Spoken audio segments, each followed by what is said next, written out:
They need a shot here. No good. Grabs the rebound. Shoots for three. Kaboom. Is it the shoes? Swish. Welcome to NBA Jam.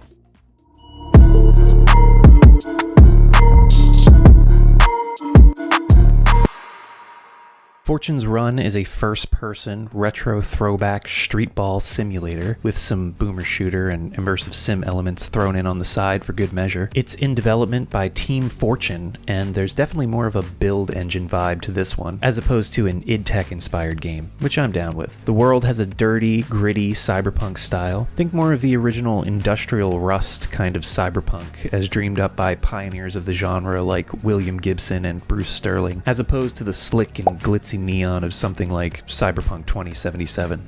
Fortune's Run puts you in the shoes of an ex-con named Moza, who works as a mercenary of sorts for a megacorporation in the city of New Zabra. After choosing your difficulty, and I went with rare since that seemed to be the intended ultra-violence kind of default here, but you've also got fucking raw. It's fucking raw! We're dropped into a basketball court, of all places, and I spent way longer than I should have playing basketball right at the beginning of this demo. Three-pointer. The fadeaway. Anyway, then I went and beat up these bums in the alley. You're contacted by a woman named Sybil who needs you to undergo an evaluation of your skills. A neat little story excuse to have a tutorial mission. Enter underneath these shutters into a warehouse of sorts and find your way into the training facility, where you put on this VR headset and make your way into the tutorial mission. This is where you learn all of the movement and combat basics of the game. You can jump crouch to get over tall obstacles and wall jump. It feels good when you pull these off correctly, but getting the right angle and momentum feels a bit finicky at first. It's probably going to take a bit of trial and error before you're comfortable with it.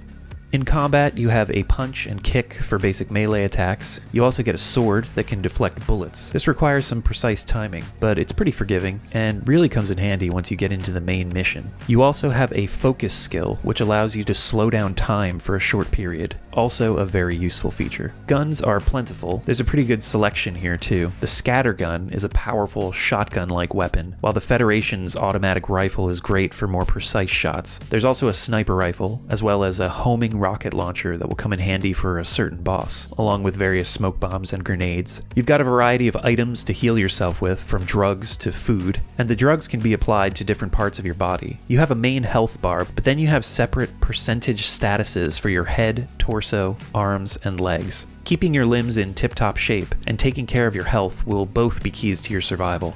Stealth is also an option in Fortune's Run, and unless you're some kind of boomer shooter master, you might be using this a lot. I sure did.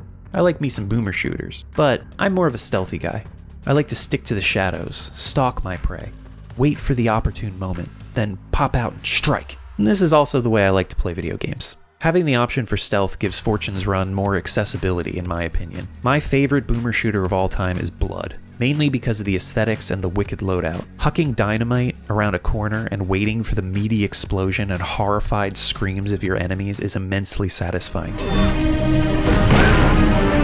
But Blood's levels and enemy layouts are also designed to allow you to take your time, plan out your moves, then go for the assault. So while it's one of the harder entries in the pantheon of 90s shooters, it's also one of the most rewarding. I'm not going to go as far as to say that Fortune's Run is up there with Blood, but it nails a more strategic design that definitely gave me those vibes, so that's pretty high praise. After you finish up your training exercises, you can go through a short tutorial mission, but my god, it's difficult. Some of the platforming it asks you to do is way beyond what even the main mission has. I feel like a piece of shit, but I could not beat it, and I just gave up. But anyway, the main draw here is the demo mission, so let's just get to it.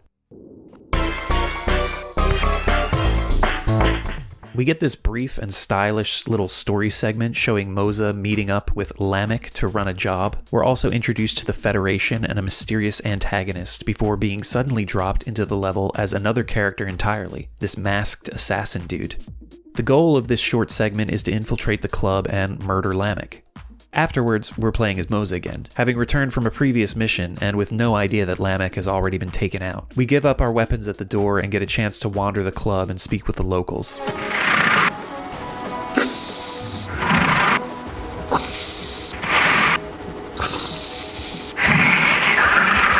Nice talking, but I gotta get going.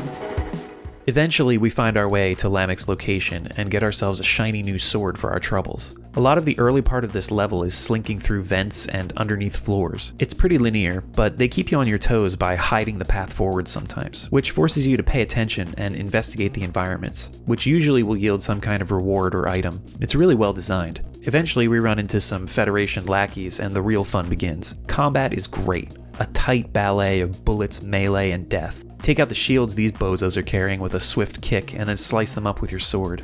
Running in guns blazing probably isn't the best approach. Enemies like to group up and send reinforcements, so you'll most likely end up swamped unless, again, you're some kind of boomer shooter savant. There's a satisfying progression here, as you use codes you find in PDAs lying around and keycards that you pick up to move in and out of the level. I can't overstate enough how excellent the level design and pacing is in this first stage. And there's not just one, but two bosses to fight, both with different strategies that are going to need to be implemented when it comes to taking them down. I also like how everything loops back on itself at the end too. Just immensely satisfying all around. The sound effects are nice and punchy, and the music has sort of an acid house vibe to it, which fits the club setting of this first stage. The art design is also really sweet. I love the character designs. Something about it reminds me a bit of Cruelty Squad, especially Lamek here. But all the different aliens and humanoid creatures that you're running into look really cool. All in all, the Fortune's Run demo is a ton of fun. There's a lot to see and do, and the tight design and superb pacing will have you jumping back in for another go right after finishing. A full release is planned for September of this year, so I'm keeping this one on my radar for sure. So, Fortune's Run, check it out. Dungeon Chill, out. Shoots for 3. Is it the shoes? He's got a hot hand. Here's the tip. Delivers the facial. Welcome to